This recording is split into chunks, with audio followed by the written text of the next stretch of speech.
Salam sejahtera di dalam nama Tuhan kita Yesus Kristus. Apa kabarnya Bapak Ibu semua yang dikasihi Tuhan?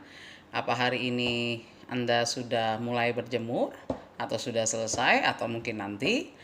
Saya hari ini sudah berjemur. Hari ini kita akan kembali merenungkan kebenaran firman Tuhan.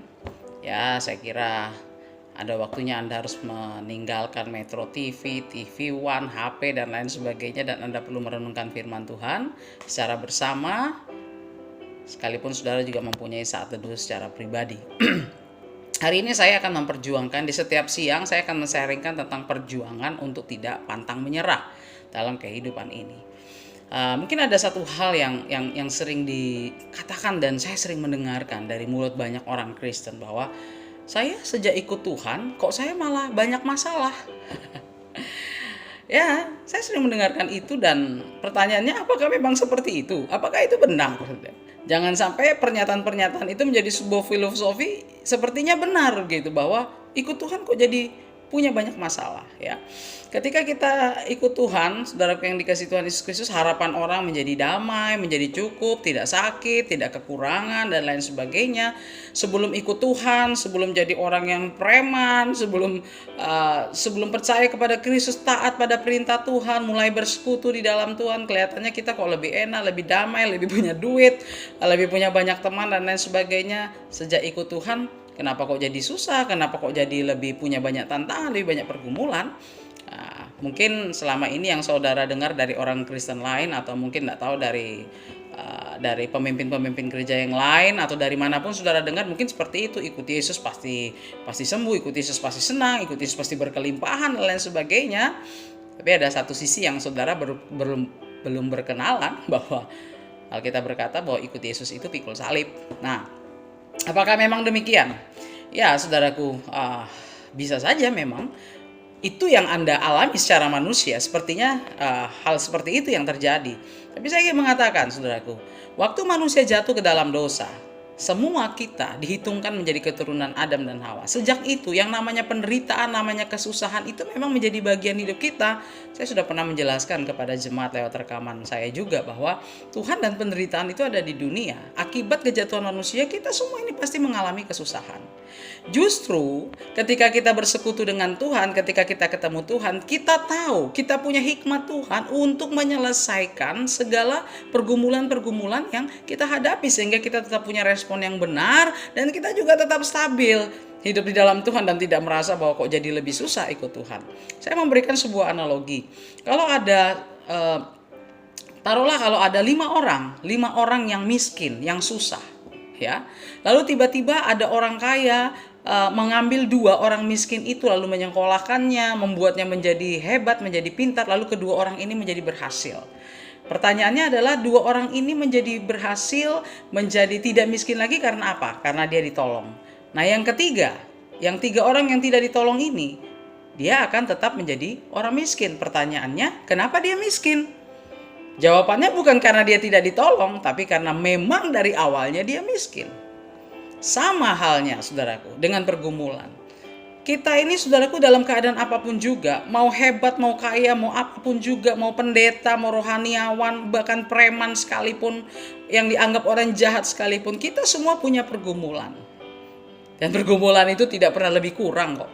Hanya saja di dalam Tuhan kita punya hikmat Tuhan, keterampilan untuk menguasai pergumulan itu dan bertahan dan melihat penyelesaian yang Tuhan izinkan dalam hidup kita. Bahkan dalam Wahyu ada jemaat yang sampai mati pun mereka tetap dalam kesukaran. Saudaraku yang dikasihi oleh Tuhan Yesus Kristus. Tapi hari ini saya ingin mengajak saudara melihat di dalam Mazmur 119. Mazmur 119 itu adalah fatsal yang panjang sekali ya. Mazmur itu sebenarnya disebut dengan nomor biasanya. Nomor 119 itu mempunyai ayat-ayat yang panjang sekali. Dan banyak orang tidak sabar membaca ini dan melewatkannya. Padahal Mazmur 119 ini menceritakan tentang pengalaman hidup di mana dia adalah orang yang setia kepada Tuhan. Dia memperhatikan janji firman Tuhan, peringatan titah Tuhan. Tetapi dalam keadaan itu pun dia mengalami pergumulan. Nah, waktu dia mengalami pergumulan yang tidak mudah, dia tetap mempunyai respon, dia tetap mempunyai hal yang baik. Dia tidak merasa bahwa hidupnya menjadi lebih susah ketika memperhatikan titah Tuhan. Justru dia mempunyai sikap dan respon yang benar.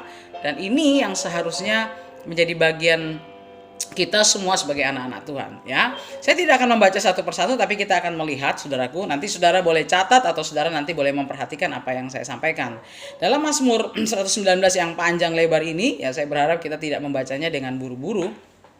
Kita bisa melihat pribadi yang mencintai pemazmur sangat mencintai Tuhan sejak masa mudanya.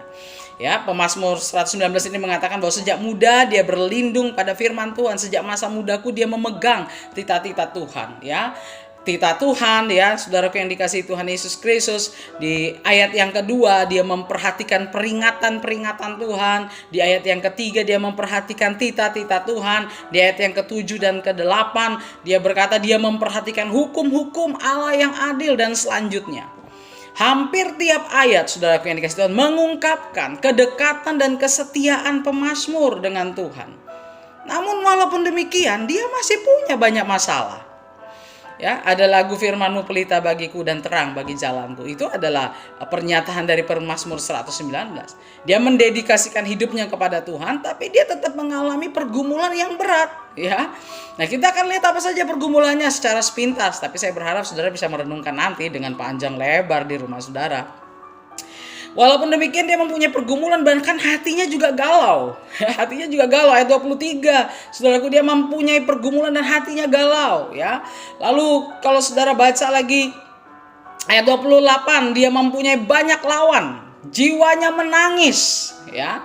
Saudaraku yang dikasihi Tuhan Yesus Kristus, dia bergulat dengan pergumulan yang membuat pemazmur berkata, jiwaku menangis, ya. Ayat yang ke-42, di situ dikatakan dia mendapatkan celah, sekalipun dia memegang tita Tuhan, tapi dia mendapatkan celah. Itu satu pergumulan, ya, mendapatkan celah. Kemudian ayat 51, dia mendapatkan cemooh, dia menerima cemooh. Ayat yang ke-61, dia menghadapi pergumulan secara fisik. Secara fisik dia menghadapi pergumulan. Ayat yang ke-69, dia juga mengalami didustai. Itu kan semua pergumulan hari-hari yang kita hadapi dalam hidup ini. Kemudian dalam ayat yang ke-107 dia berkata, aku tertindas. Hari ini siapa engkau yang tertindas? Pemazmur pun berkata, dalam kesetiaannya kepada Tuhan dia tertindas. Ayat 110 dia menghadapi jerat. Ayat 143, 153 dia mengalami sengsara. Wow. Setiap ada pergumulan, penindasan, ya, celah, dusta dan lain sebagainya datang, dia datang kepada Tuhan, dia mohon dibebaskan. Apa yang dia lakukan, saudaraku? Dalam penderitaan yang dia alami, dia tetap mempunyai respon yang benar. Ayat 26 dia berkata begini, di tengah-tengah pergumulannya dan kesetiaan dan pergumulannya kepada Tuhan, saudaraku, ayat 26 dia berkata, buat aku mengerti titah-titahmu. Seringkali yang menjadi bagian hidup kita ketika kita merasa kita ikut Tuhan, lalu kita punya pergumulan, kita merasa Tuhan kok kayak begini. Ya, harusnya kan Tuhan itu pembebas, Tuhan itu penolong. Harusnya kan ini cepat berlalu. Ini selesai. Tapi kita belajar dari pemazmur. Ayat 26, buat aku mengerti. Banyak orang ingin melihat hasil yang baik tapi tidak mau mengerti. Saudara ingat firman Tuhan yang kemarin siang? Ya, proses itu penting. Nah, pemazmur berkata, buat aku mengerti titah-titahmu. Banyak orang tidak mau tahu firman Tuhan, tidak mau mengerti kebenaran firman Tuhan. Yang penting, apa yang dia mau tercapai, dia mengalami keuntungan, dia tidak rugi, dia tidak malu, dan lain sebagainya. Tapi dia melupakan proses, bahkan perkataan-perkataan firman Tuhan. Buat aku mengerti titah-titahmu. Saudaraku yang dikasihi Tuhan Yesus Kristus, bagi kita pengikut Kristus, ya, masalah jangan dipandang sebagai masalah. Loh, bagaimana itu masalah tidak boleh dipandang sebagai masalah? Masalah memang masalah, tidak usah dipandang pun itu masalah. Tapi belajarlah melihat bahwa dalam setiap masalah itu justru merupakan satu proses yang membuat kita lebih berkualitas.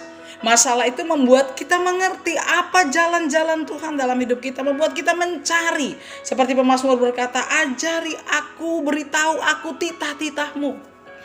Hari ini saudara mengalami pergumulan apa?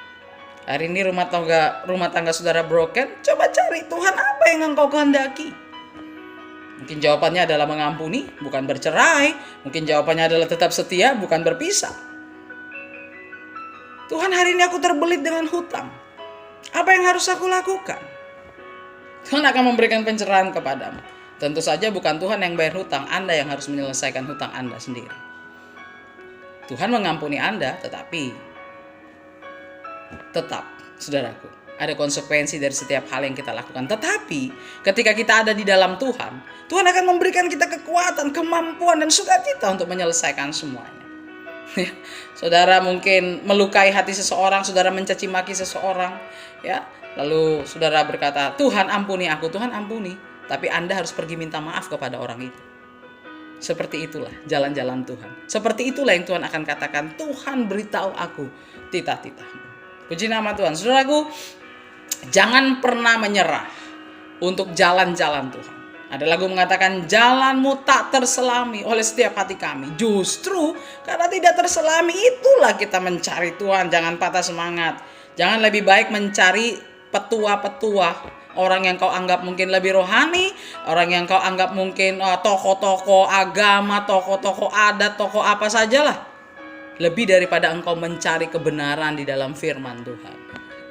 Ya saudaraku yang dikasih oleh Tuhan Yesus Kristus, kita harus belajar radikal dalam hidup ini. Kapan saatnya kita radikal? Saat kita mengalami pergumulan dalam hidup ini. Tuhan akan memberikan kekuatan kita bersama hari ini dan untuk selamanya. Doa kita hari ini untuk Jemaat Gereja Bethel Tabernakel adalah satu, kita tetap punya respon yang benar terhadap pergumulan, ya. Terhadap pergumulan, dari mana kita memberikan respon itu, justru kita mencari itu lewat kebenaran firman Tuhan. Saya ingin mengatakan kepada saudara, jangan pernah beri makan ketakutanmu, karena Tuhan tidak pernah memberikan roh ketakutan tapi roh keberanian. Firman Tuhan akan memberi makan roh keberanian di dalam rohmu. Ada banyak hal yang diizinkan oleh kita untuk memberi makan ketakutan. Sosmed itu bisa memberi makan ketakutanmu. Saudara nonton TV, saudara semakin takut dan semakin takut. Jangan beri makan ketakutanmu, tapi beri makan roh keberanian. Apa makanannya? Kebenaran firman Tuhan, saudaraku yang dikasih oleh Tuhan Yesus Kristus. Dan topik kita yang kedua, ya 2 topik saja, saudaraku. Tapi doakan itu siang dan malam, continue terus menerus.